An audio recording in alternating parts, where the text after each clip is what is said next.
공세에 나선 민주당 관련된 이슈를 얘기해 볼까 하는데요. 민주당에서는 의원총회에서 이동관, 한동훈 탄핵 추진 여부에 대한 논의를 하겠다고 합니다. 그랬더니 뭐 국민의힘은 탄핵 중도 금단 현상이냐 이렇게 또 반발을 했는데 우선 이 탄핵의 정치적인 파장, 한동훈 탄핵입니다.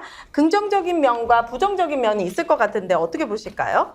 저는 뭐 이상민 그 행안부 장관 네. 탄핵 소추할 때도 사실은 이게 법률적으로는 사실은 잘 모르겠어요. 근데 이제 국무위원들은 인사청문회를 하는 게 도덕적 책임성도 있는 거거든요. 그렇죠. 그러다 보니까 이 법률적 책임뿐만 아니라 도덕적 책임도 져라 하는 의미에서 국무위원이 이제 청문회도 하고 네. 그다음에 무슨 사건 사고가 있어났을 때 책임을 지고 물러나는 모습을 보이는 건데 요즘은 그런 도덕적 책임성에 대해서는 전혀 없는 것 같아요. 그거에 비해서 이동관이나 한동훈 같은 방통위원장이나 네. 그다음에 이제 법무부 장관 같은 경우는 네. 법률적으로도 문제가 있죠. 도덕적으로 문제도 있지만 뭐 한동훈 예를 들면 정말 차고 넘치잖아요. 뭐 예를 들어서 뭐 네. 그 법인카드 특활비 뭐부터 시작해 법인카드 사용 휘발됐다. 그리고 뭐 2개월 단위로 폐기하고 이런 것들이 공공기록물 관리법 위반이잖아요. 예를 들어서. 네. 그다음에 어떻게 법무부 장관이 국회에서 야당 대표에 대한 피의 사실을 공표합니까? 뭐 이거 같은 경우도 정치적 중립을 위반한 거죠. 그 또 하나 뭐 이제 결정적인 예를 들면 네. 검찰과 경찰의 이제 수사권 조정 관련된 이제 법이 통과됐잖아요. 네. 법이 통과됐는데 이제 시행령을 가지고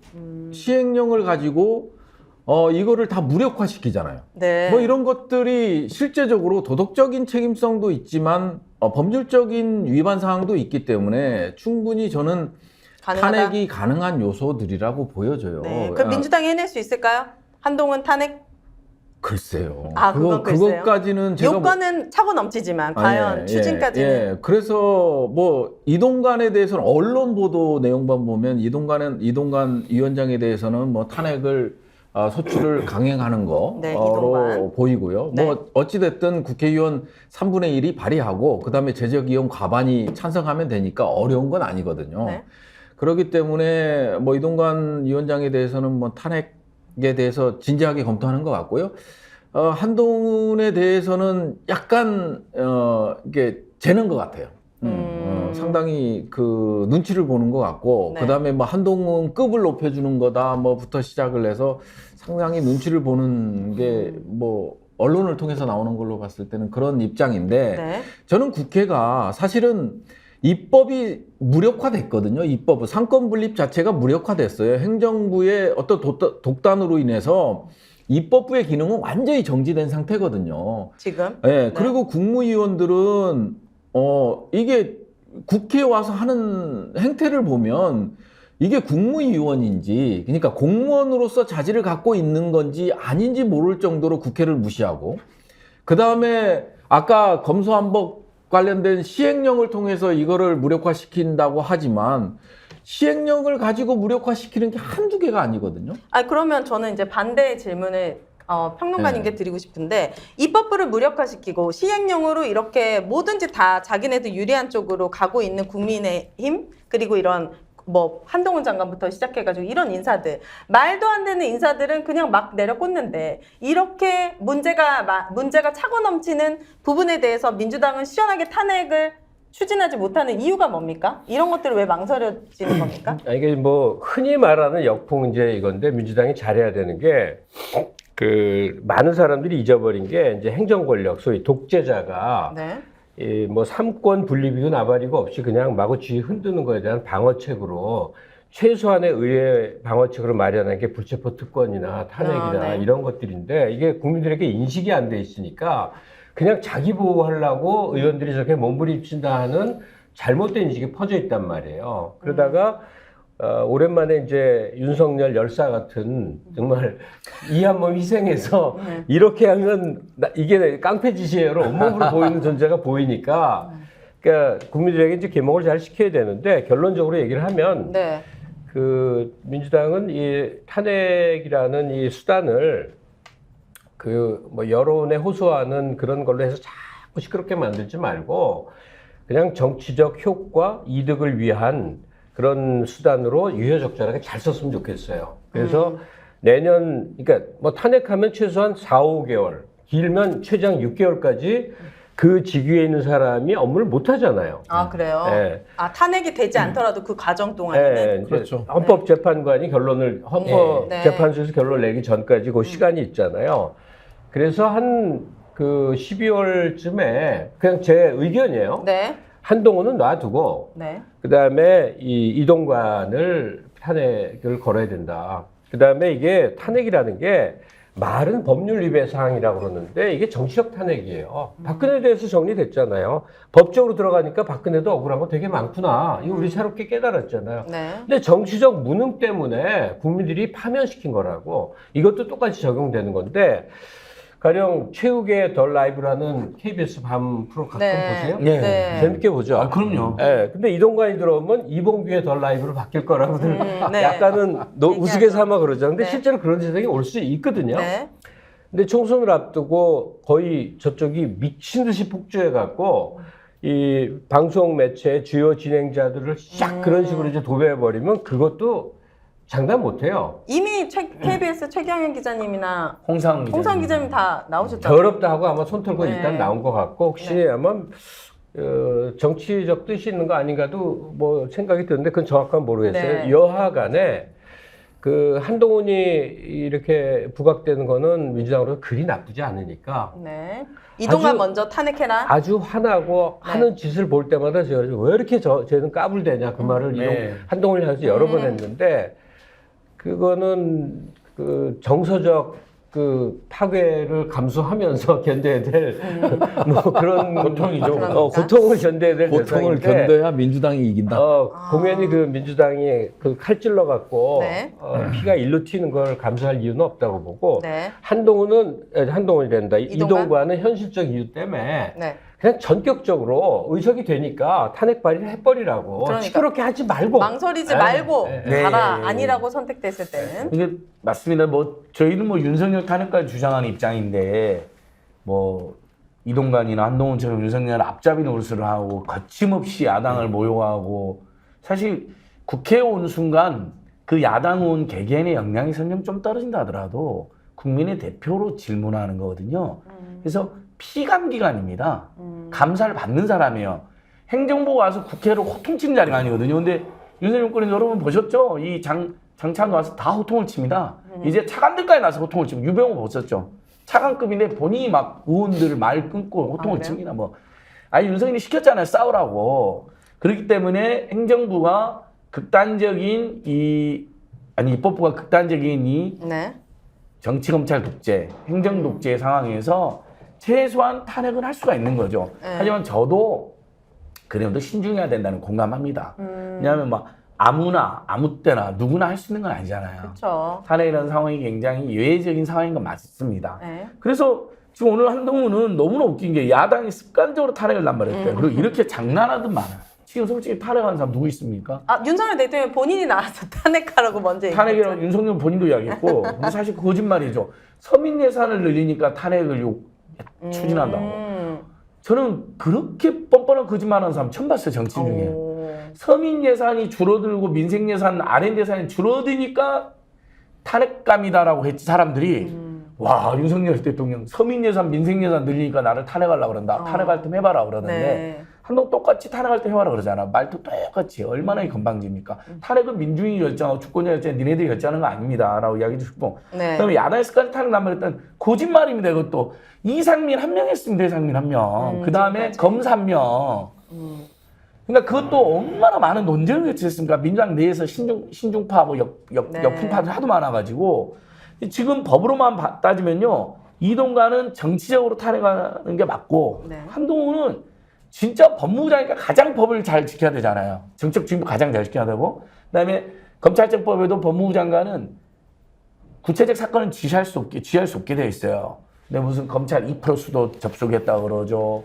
이렇게 이야기하는 거 보면 이재명 대표나 야당의 사건은 완전히 구체적인 피사실을 공표하고 정책 중립 위반하고 그 다음에 구체적인 보고를 받은 것처럼 보여요. 그런데 이 언론보다 먼저 이야기한 것도 있어요. 네, 맞아요. 그러면 이것은 탄핵사가 됩니다. 위법행위이기 때문에요. 그다음에 네. 인사검증단 설치했는데 얼마나 많은 실패했고 이재명 선수는 자기가 다 책임다 그랬죠 분명히. 여러분 기억나죠? 인사 실패하면.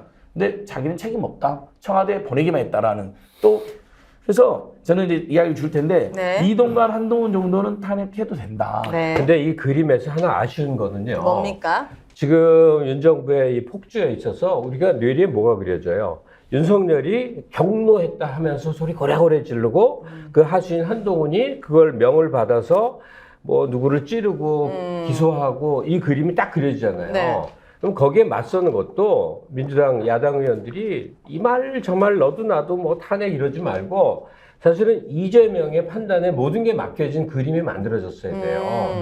야, 윤석열이 칼로 찌르면 야당 당대표 이재명이 그중에 너를 탄핵시킬 거야. 나는 얘는 안 하겠어. 이런 선택권과 판단을 힘을 실어줘야 된다. 할 수 있는 존재로서 네. 이재명 당대표가 부각이 돼서 네. 그냥 너도 나도 와글와글 뭐 이렇게 하지 않게끔 이 대표의 결정 권한이 강화되는 모습이 가야 좀 된다. 부각돼야 되겠다. 그럼 자연스럽게 이재명 리더십에 대한 주제로 넘어가 보겠습니다. 오늘 마지막 주제가 될 것 같은데 민주당의 당대표입니다. 야당의 당대표 이재명의 리더십 살아나고 있는 것인가? 아니면 사라지고 있는 것인가? 어떻습니까? 당 내부의 분위기는? 이거는 변희재 씨 얘기를 안 할 수가 없는데 변희재? 오. 변희재 씨가 이제 윤 정부 등장하고 나서 계속 이재명 대표를 타박을 해요. 좋은 뜻으로. 네. 애정을 갖고 타박을 해. 왜 저렇게 무력하냐. 당장 나와서 싸워라. 네. 거리에서 하면 막 이 말을 하는데 나는 그게 아니라고 계속 느꼈어요. 그래서 말할 수 있는 기회마다 그건 아니다 하는 게 황교안이 떠올랐던 거야. 거리로 문재인 정부가 들었으니까 네. 그 반대쪽에 황교안이 뭐 거리에서 카페트 깔고 아, 난리 거의 났어요? 몸부림을 아, 진짜? 쳤는데 네. 최대한 폭망을 했거든. 아, 진짜요? 그러니까 이재명 대표도 전사적 성격을 수사적 성격이 있는 사람이어서 그렇게 하려면 하겠지. 네. 근데 이제 지난 1년 반 동안 그 이재명은 뭘 했냐면 두들겨 맞아서 피 흘리는 것만 한 거예요. 맞아요. 계속 기소당하고. 그래서 지지자들에게 재판받고. 연민, 가슴이 아프고 상처받은 용이 된 거예요. 네. 그리고 이제 언어도 점점 약간 종교 지도자 비슷한 걸로 바뀌었어. 아, 그래요?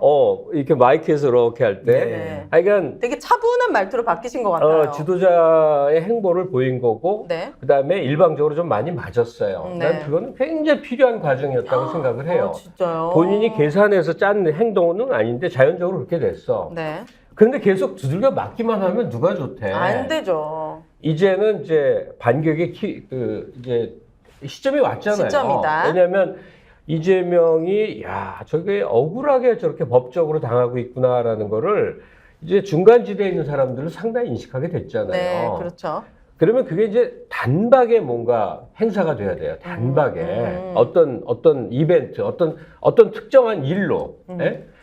근데 뭐 이제부터는 그런데 다만 야당 내지 민주당의 행보에 결정 권한이 이재명 손에 달려있는 그림을 자꾸 만들어가야 되고 이재명도 스스로 이렇게 할 수 있어야 되고 네. 그다음에 윤석열과 이게 만나달라고 애원하지 마시고 이제 동급의 국정의 양 진영으로서 네. 이제 행보를 보여야 된다. 네.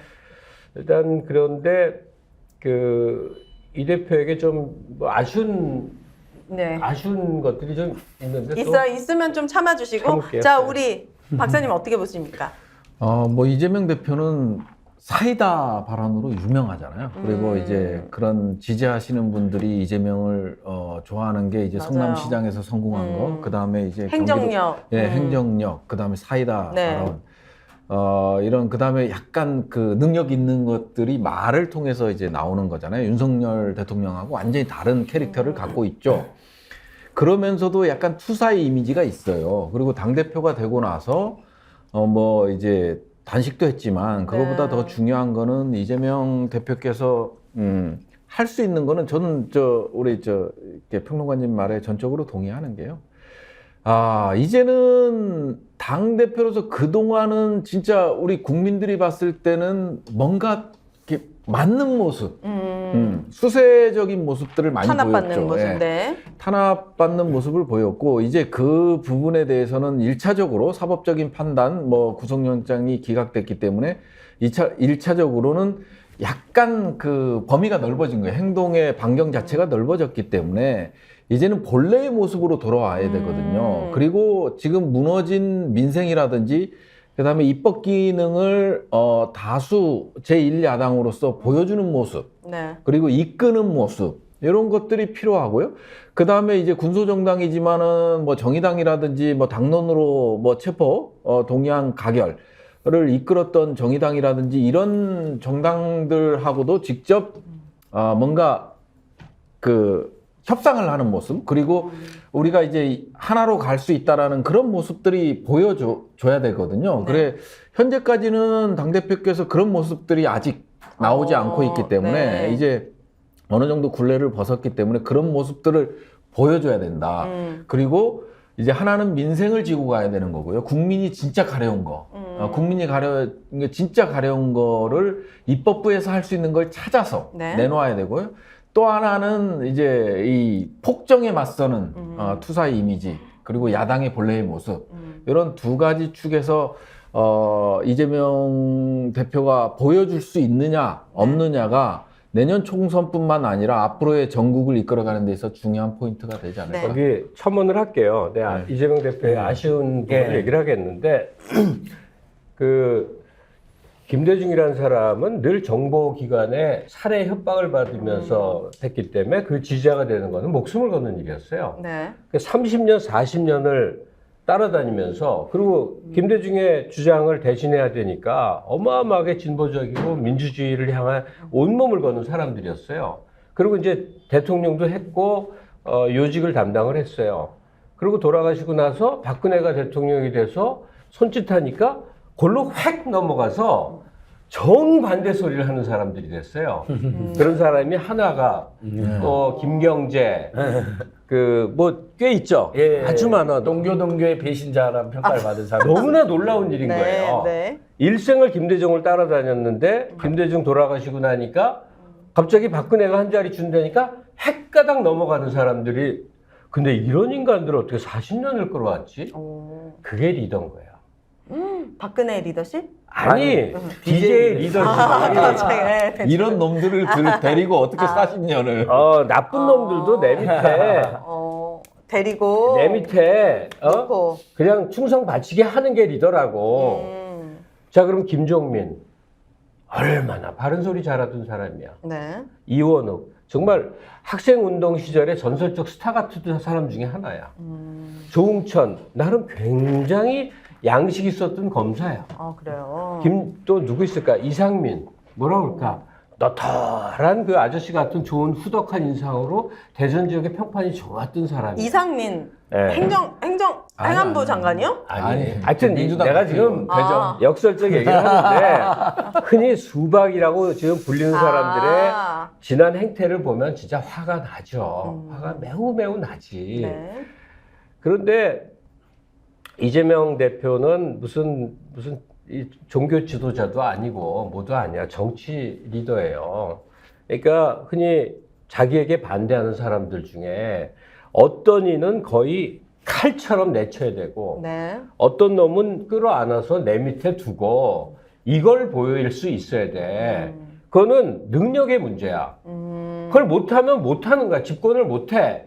국가의 리더가 될 수가 없어. 네. 근데 과거에 비해서 지금은 지지자들의 발언권이 너무 세진 거야. 네. 그래서 이재명에 반대하는 사람들에 대해서 거의 목숨 걸고 사람들이 막 화를 내고 수박 저 새끼 죽여라 지구당 사무실 찾아가고 막 난리가 났어. 화가 나니까 그 충정을 모를 수가 없어. 근데 이게 계속 방치되면 안 된단 말이에요. 그 사람들이 이 옛날 무슨 파는 단일 계파 덩어리면 완전히 다른 차원인데 이건 아니야. 모래알들이야. 네. 각각 자기 살자고 이재명에 반대하고 지금 후회하는 사람도 많을 거야. 내가 이렇게 될 줄 알았으면 진짜 금태 기어 들어갈 걸 이런 사람도 많았을 거라고. 그러니까 지지자들이 그만큼 떠들어대고 손가락질을 해줬으면 이제 됐고 네. 이 사람들을 어떻게 하느냐. 그 나중에 플랜까지 다 지지자라는 스피커들이 짜고 있더라고. 아, 뭐, 그 공천 과정에서 뭐 어떻게 해서 얘는 낙마시키고 얘를 집어넣고 그 재밌게 노는 건 좋은데 노시라고. 네. 근데 이거는 이재명 대표가 해결을 필요한 해야 인물이면 옆에 누가 아니면 칼같이 잘라야 된다. 근데 그런 리더십을 보여달라. 그거를 총선을 앞두고 네. 그냥 지지자들이 와글와글거리게 또는 당내 열렬 의원들이 막 그러지 않게 이거는 당대표 선에서 정리해달라. 남들이 안 보는 곳에서 문제를 처리해 나가야 된단 말이에요. 알겠습니다. 그거 못하면 안 돼. 근데 지금 이재명 대표께서 전국의 주도권 또는 주목을 받았던 건 단식투쟁 국면이죠. 네. 그리고 그때 국민항쟁도 선포했고 국회 안에서도 집회를 막 매일처럼 하고 국회 밖에서도 막 지지자들 또 모이고 또는 꼭 지지자가 아니다 하더라도 윤석열 정권이 제1야당 대표를 이렇게 죽이는 거에 대해서 분노하는 민심이 여기서 폭발했었습니다. 그리고 단식하니까 그걸 그 표륜적으로 회먹어라 몰래 뭐 먹고 있지 않느냐 그 표륜 짓거리들 국민의힘이 하면서 오히려 굉장히 안쓰럽다는 비판 그 지적적인 평가도 있었고요. 그리고 황당하게 가결파들 반란으로 궁지에 몰리고 배신당한 예수처럼 그다음에 그것이 영장이 기각되고 그때만 해도 와 이제 지도력이 다시 이제 살아나겠다 했는데 지금 저는 굉장히 위기라고 봅니다. 위기다. 저 인유한을 내세워서 빈 수레가 요란하고 오히려 윤석열에 대해서는 이준석이 순서를 주도하고 있는 상황이잖아요. 정부의 주도권을 제1야당이 이렇게 뺏기면 안 되는 거죠. 저는 정치공학적으로 뺏기는 게 아쉬워서 한 말이 아니라 네. 하루하루가 우리 민중과 조과 서민과 중산층은 날마다 위기입니다. 민주주의와 민생과 경제와 평화와 외교와 국방이. 그러면 국민항쟁 선언했잖아요. 네. 국민항쟁 해야죠. 행동으로 보여달라. 예, 뭐 꼭 국회 안에 집회를 하고 국회 밖에 집회를 하고 매주 집회를 하라는 방식 그게 아니도 좋습니다. 네. 우리 지금 억울하게 돌아가신 최상병, 이태원 참사 일주일 추모제도 안 오고 박근혜만 지금 꼼을 따라다니는 윤석열, 교회에 가서 예배 조작까지 했습니다. 예배 조작까지 심지어는 이제 도로 조작 다 조작하다가 주가 조작, 장고 조작 할 게 없어 예배 조작까지 하고 이제 국토 조작까지 하고 있는데 왜 투쟁을 시원찮게 안 하냐는 거죠. 이건 저는 이게 굉장히 지금 이재명 대표의 리더십 위기라고 봅니다. 민주당이 지난 9일 최상병 사건 방송 장악 오송 참사 관련해서 국조 요구서를 제출했다고 합니다. 마지못해 형식적으로 몇 개는 진행은 되죠. 근데 예를 들면 서울 양평 고속도로에서 국도위에서 야당 의원들이 많은 거 밝혀냈거든요. 네. 단 5일 만에 종점 변경이 시도된 것도 확인이 됐단 말이에요. 10일 만에 김건희 고속도로가 등장했고요. 네. 아니, 그러니까 네. 지금 저도 100% 동의하거든요. 안지걸 네. 선생이 얘기하는 것처럼 이제는 나와야 된다. 근데 그 모멘텀이 뭐냐 이거야. 네. 언제 어느 때 무슨 일로 도대체 민주당의 역량을 이재명의 지도력을 보여주느냐.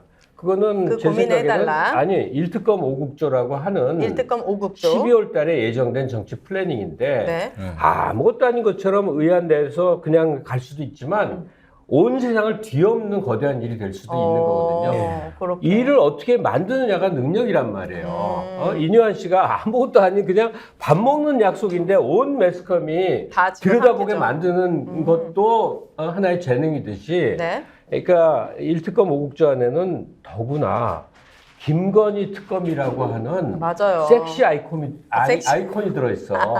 이건 네. 너무나 섹시한 아이콘이에요. 네. 아이템이에요. 아이템. 네. 네. 그러니까 사람들이 이거는 침을 질질 흘리면서 관심사 지켜보고자. 할 수밖에 없지. 맞습니다. 왜냐하면 윤 씨 일가를 뒤집은 뒤얹고 있는 모든 가족이 다 범죄자 물이라는 거를 이제 우리 다 인식하게 되는데 네. 이걸 어떻게 야당이 다루느냐. 맞습니다. 마누라 그래, 장모 그래, 처남 그래. 그 다음에 안 드러난 사람들이 얼마나 많겠냔 말이야. 그러니까요. 이거를 야당에서 하는데. 야당 입장에서 먹거리가 너무 많네요. 근데 이거를 최대한 저쪽은 네. 그냥 조용히 조용한 지나가게. 정치 일정으로 가게 만들 것이지만 이걸 이 섹시한 소재를 얼마나 거대한 이 태산이 이슈로. 준동하는 일로 전환시킬 수 있느냐. 네. 여기에 모든 걸 걸어야죠. 알겠습니다. 네, 오늘 제가 드리고 싶었던 말씀이 네, 이겁니다. 맞죠? 결론이 뭐냐면 네, 맞습니다. 이 험악한 시기에 국민들이 기댈 건 제1야당과 네. 모르겠어요. 정의당은 완전히 좀 민심을 떠보는데 뭐 기본소득당, 최근에 정의당 탈당하신 분들은 3인당, 또 네. 현수막 정치 잘하는 열린민주당, 진보당이 눈에 띄잖아요. 그다음에 오죽하면 변희재 의원 100명보다 낫다는 얘기까지 듣겠어요. 그래서 진보 중도 보수 연대도 이번 주 일요일도 제가 천안에서 본국대를 하는데요. 네. 그러니까 야당, 제1야당이 유능하게 신속하게 이들하고 연대를 해서 일 듣고 뭐 국조 관철시키고 민생에서도 반값 교통비라도 하나 관철시키라는 겁니다. 1년 동안 내진 대중교통비를 연말에. 지금 생각해보세요. 우리가 뿌리고 다니던 대중교통비 집에 안 가실 거예요? 선진단층이 지금 오늘 날씨가 많이 예, 추운데요, 그 소장님. 교통비를 12월 달에 우리가 50%만 환급받는다. 지금 서민주한테 얼마나 힘이 되겠습니까? 그럼요, 대중교통 용량을 맞아요. 늘어. 그러니까 하나라도 뭐라도 관철시키라는 겁니다. 집중해달라는 겁니다.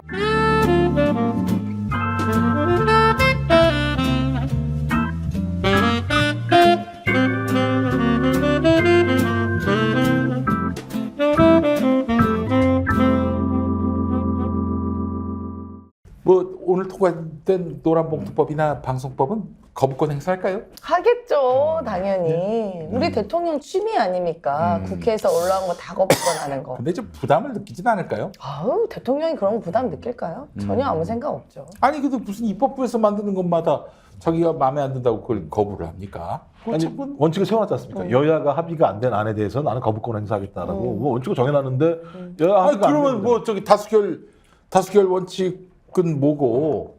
아니 그 국민들이 그렇게 국회 그 구조를 만들어 놨는데 그 국민들의 뜻을 그 거역하는 뭐 행정부가 되겠다는 겁니까? 지가 뭔데 그 국회에서 입법한 거에 대해서 그 뭐 무슨 가부를 결정합니까? 대통령은 그런 생각을 일단 가지고 있잖아요. 1+1은 100으로 하는 세력들, 전체 공산주의 세력들이 이른바 야당 뒤에 다 숨어 있다. 그래서 여긴 내 국민이 아니다. 자, 국무위원들 가서 싸우자! 이러고 있으니 당연히 그 법이 올라오는 것은 이거는 싸워야 되는 대상들이 요구하는 법이기 때문에 나는 거부권 행사하는 게 정당하다. 이렇게 생각을 하는 거죠. 27일인가요? 그때 김건희 특검 올라가잖아요. 뭐 이건 말할 것도 없죠. 당연히 거부권 하겠죠. 아니 그건 이해 충돌이기 때문에 거부권 행사하면 안 돼요. 아우, 대통령은 그런 거 없어요. 자기 부인에 관련된 문제인데 본인이 거부권 행사하면 이해 충돌 문제가 되기 때문에 나중에 법률적으로 문제 될 수 있어요. 그 자체로 대통령은 탄핵 사유가 돼요. 나는 그렇게 봅니다. 이해 충돌 소지가 명백하기 때문에 그건 그 지금도 이해 충돌을 해서 자기 부인과 관련된 문제잖아요. 네. 국회가 통과시켰는데 만약 이걸 거부권 행사한다, 그럼 걸어야죠. 이해 충돌이죠. 그건 뭐. 이해 충돌이 그동안 있었던 게 한두 번이 아니죠. 우리 장모님 땅도 그렇고 우리 여사님 주가 조작 문제도 그렇고 거의 다 안 걸린 게 없어요. 장모님이 그냥 그게 그냥 너무 익숙해. 이게 뭐, 이해 충돌인지 그거는 아닌지. 뭐 저기 입법권에 대해서 제2요구권과는 무관한 사안이니까 뭐 그는 따로 이제 뭐 윤석열의 문제라고 볼 수는 없겠지만은 그러나 진짜 부인에 대한 특검 요구와 관련해서 국회 결의가 있었는데 이거를 거부권한다. 그럼 진짜 이거는 이해충돌 사안이 아닌가 싶은데. 제가부터 뭐 매우 중대한 문제일 것 같고요. 뭐 나중에 판단하겠습니다만 저는 그 정도라고 얘기하면 거의 진짜 독재인 거죠. 그러면은 민주당이 어떻게 대응해야 된다고 보십니까? 만약에 제2요구권을 행사한다, 거부권을 행사한다 그러면. 이제 그 남은 건 한 가지 방법밖에 없는데. 탄핵? 실제로는요. 그러니까 방법은 그거잖아요. 그러니까 국회가 대통령과 국무위원에 대해서 행사할 수 있는 가장 큰 행위 자체는 탄핵이잖아요. 네. 또 반대로 대통령이 국회에 대해서 가질 수 있는 권한이라고 얘기하는 건 기본적으로 거부권, 입법상의 거부권이란 말이에요. 근데 계속적으로 입법 거부권을 행사하고 있고 특히 자기 부인에 대해서 오랜 기간 동안 재판이 진행되고 있었고 의혹이 쌓여 있고 국민들의 근 70% 정도가 특검에서 밝히라고 얘기하는 사항들을 대통령이 거부권 행사한다? 제가 볼 때 그럼 그때는 결단을 할 수밖에 없는 상황으로 갈 수밖에 없는 측면도 분명히 있는 거죠. 저는 요번에 하지 않았던 필리버스터를 그때는 꼭 할 겁니다. 왜냐하면 이게 여당 의원들에게요. 영부인이 지키려는 열의와 그 충성심은 공천 기준이거든요. 그렇기 때문에 그때는 정말 제 짐작으로는 그때는 국민의힘 의원 중에서 아마 단상에서 쓰러지는 사람 나올 겁니다. 그럴까요? 네. 그분들은 공천을 위해서라면 정말 어떤 일을 하실 수 있고 수조에 있는 박테리아 있는 섞인 분이에요. 물도 네. 먹는 그 인간들이 뭐 못할 게 없지. 아니 뭐 대통령실에서는 전혀 공천에 개입하지 않는다면서요. 네. 아니 뭐 이미 그 사람은 저는 바뀌지 않는다고 보거든요.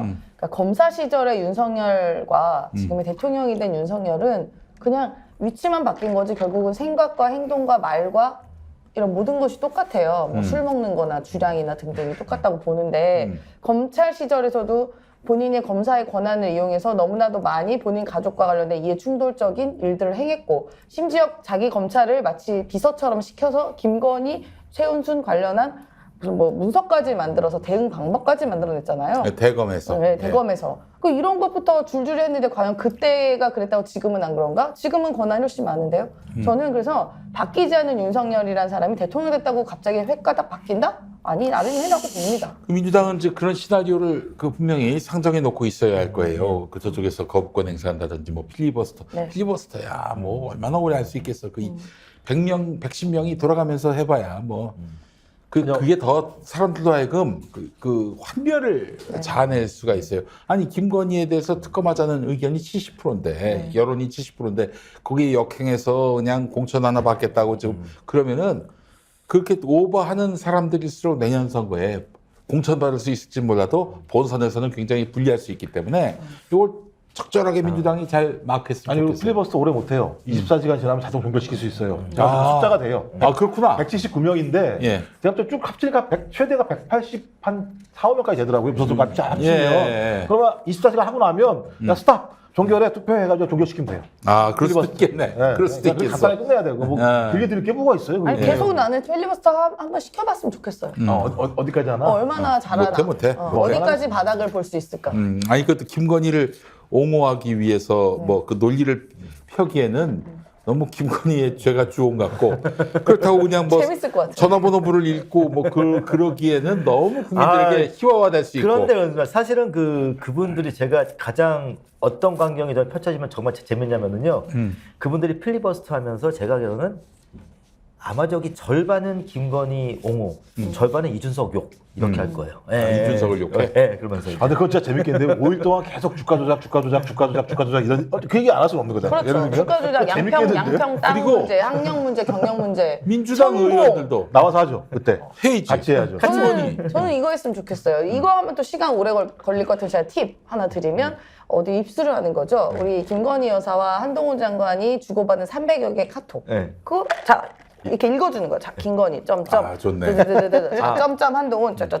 그럼 이거 읽으면 시간 꽤 될 것 같은데. 동시에 그거를 이제 어떻게 하면은 영어 번역본, 불어 번역본, 중국어 번역본 이렇게 그렇게 번역본으로 영어로 카톡 또. 메시지를 세계화 차원에서 그렇지 세계 160개 번역. 자 이런 이런 말씀들을 좀 국민의힘 쪽에서 듣는다면은 야 이거 자칫 잘못하다가 김건희를 쉴드 치다가 김건희를 더 욕 먹일 수 있겠다라고 판단해서 아예 필리버스터를 안 할 수도 있겠다. 이번처럼요. 필리버스터 철회하고 거부권 행사에 이렇게 나올 수도 있어요. 그리고 우리 또 김건희 여사 행사들 많이 다니셨잖아요. 네. 시장도 가고 외국도 가고 뭐 어디 그 캄보디아 가서 어린아이도 만나고 이런 거 주옥 같은 말들을 많이 했어요. 그것만 쫙 모아가지고 또 얘기하는 거야. 어록. 김건희 여사 어록 해가지고 어록. 이때 무슨 얘기한 거에서 다 똑같이 그것도 하면은 저는 굉장히 효과적이지 않을까. 저는 그래서 윤 대통령이 원래는 그 특검법에 대해서는 거부권 행사를 안 하는 게 맞는데 근데 윤 대통령이 상식과는 어긋난 일을 너무 많이 하셔가지고 저는 거부권 행사할 것 같아요. 거부권 행사하면은 이제 진짜 총선 때 뭐 기름을 끼얹는 격이지. 야 지마누라를 덮기 위해서 저렇게 대통령 권한을 가지고 그 이해 충돌을 스스로 자초하고 하여튼 뭐 나쁘지 않습니다. 이게 선거 전략상 나쁘지 않아요. 계속 죄가 없다는 거잖아요. 죄가 없으면 그러니까 검사가 수사하나 특별검사가 수사하나 죄가 없으면 죄가 없는 거잖아요. 근데 그럼 특검 받아가지고 죄가 없다는 걸 밝히면 되는 거지. 그걸로 애써 막으려고 하느냐? 그러면 국민들이 볼 때 저거 죄가 있구나 그럴 거 아닙니까? 그럼 죄가 있는 부인하고 계속 살 거예요? 살고 계시잖아요 지금도. 그러니까요. 이제 앞으로도 마찬가지. 그런 말씀. 아니 말을 했어요. 한동훈 탄핵은 해야 됩니까? 말아야 됩니까? 어떻게 보세요? 저는 이걸 한동훈 그 장관 탄핵을요 진작했어야 되는데 지금은 너무 단물 빠졌어요. 그러니까 약간 이제 국민적 효능감이 없습니다. 왜냐면 이게 한동훈 장관이 어떤 스타성이 있을 때 해야 되는데 사실 지금은 한동훈 장관 스타성이 없어요. 이를테면 제가 그 한동훈을 옹호하는 이런 식입니다. 한동훈이 중도 확장성이 있다고 댓글에 다는 사람들을 보면은 다들 태극기 부대 할아버지들이에요. 네, 태극기 부대 할아버지들이 한동훈이 중도 확장성이 있다고 댓글에 달고 있어요. 뭐가 좀 앞뒤가 안 맞는 거거든요. 중도 확장성. 네. 아무나 중도 좋다. 때문에 일단은 뭐 사실은 어떻게 보면 그 한동훈 탄핵보다는 이제 특검법이 센데 그런데 그 한동훈 장관이 보면은 전 그렇습니다. 제가 뭐가 좀 안타깝냐면은 윤석열 대통령만큼이나 한동훈 장관도 주변에 쓴소리 하는 사람이 없는 것 같아요. 네, 주변에 쓴소리 하는 사람이 전혀 없어요. 네, 왜냐하면 이게 만약에 주변에 뭐 쓴소리 하는 사람이 있다면은 네가 이제 이쯤에서 법무부 장관에 관두고 어디 뭐 외국 유학 가서 좀 그게 낫다 이런 얘기 해야 되는데 한동훈 장관에게 지금은 법무장관 관두고 외국 유학 갔다라고 얘기하는 사람이 한 명도 없는 것 같아요. 쓴소리를 할 수가 없어요. 1시간이면 59분을 얘기하는데 언제 쓴소리를 할 수 있겠어요. 쓴소리를 할 수 없는 상황인 거고. 한동훈은 그냥 내버려두면 될 것 같아요. 굳이 예를 들면 들쑤실 필요 없을 것 같고요. 그냥 무시하는 거지 뭐. 자료는 올라오고. 그러니까 어떻게 보면 한동훈 장관 같은 경우는 지금 같은 상태로면은요 정치적 자연사를 하게 돼 있거든요. 그런데 잘못하면 정치적 돌연사나 정치적 의문사를 시킬 수가 있어요. 네, 그렇기 때문에 저는 민주당이 정치적으로 자연사할 사람을 굳이 정치적 의문사 이거는 아닌 것 같습니다. 그러니까 탄핵은 일단은 바람직한 면 중 하나는 한동훈 장관 일단은 우리가 그 도어 스태핑을 안 봐도 되는 건 장점이에요. 그 하도 막 소리 하니까. 근데 굳이 그걸 시켜가지고 여기를 더 키워주고 본인이 마치 핍박받은 사람처럼 되게 하는 거는 지금은 의미 없다 봅니다. 예전엔 했어야 되는데 근데 지금 본인도 이제 본인이 정치적인 이슈가 본인한테 없잖아요. 뭐 이준석한테 가고 이러다 보니까 지금은 또 주목받고 싶어 하는 것 같은데 굳이 또 여기 단물 뭐 다 빠져가지고 사실 본인 이제 국민들도 관심 없고 바닥을 다 알아버려서 크게 의미 있나 그 모르겠어요. 탄핵 못지않은 엄청난 데미지를 민주당이 안겨줬다고 저는 생각하는 게 예산하고 인사로 네. 크게 타격을 입히고 있어요. 내년도 이제 법무부가 하려는 모든 예산과 인력을 다 빼도록 민주당이 이제 예산안을 짰더라고. 아마 그렇게 관철이 된다면은 한동훈이 이제 튈 생각을 하겠지. 예. 그리고- 튀고자 민주당한테 제발 나를 탄핵해달라고 하고 있는 거 아니겠어요? 그리고 저희가 뭐 일단 공수처에다가 한동훈 장관 관련해서 여러 가지 사항들에서 고발해 놓은 건들도 많거든요. 그러니까 다음에 공수처가 조금 부지런하다면 공수처를 큰 너무 기대하지 크게 마시고, 기대 안 예. 전현희 공수의 의원 때문에. 공수의 공수처예요. 전현희 그리고 의원 때 약간 저는 인진 줄 알았지. 거꾸로 손준성이를 탄핵한 거는 네. 정말 이거는 박수 받을 일이라고. 그럼요. 손준성이를 친다는 건 뭐냐면 손준성이가 누구의 목줄을 지금 쥐고 있습니까? 윤석열하고 한동훈하고 입만 뻥끗하면 그 둘은 날아갑니다. 네. 김건희와 함께. 네. 그런데 그 손준성을 탄다. 이게 검사식 수법이거든요. 네. 주변부부터 막 털어. 그래서 이제 점점 압박해가는 거지. 네. 손준성이를 그렇게 해서 만약에 지금 뭐 드러난 것만 하더라도 손준성은 탄핵 사유가 돼요. 되죠. 충분히. 어떻게 보면 그게 검찰의 별건 수사를 벤치마킹한 별건 탄핵이네. 별건 탄핵이야. 별건 탄핵이네. 아니, 그러니까 이정섭, 손준성 이 두 사람은 여권에서도 아마 계속 언급하기 어려울 거예요.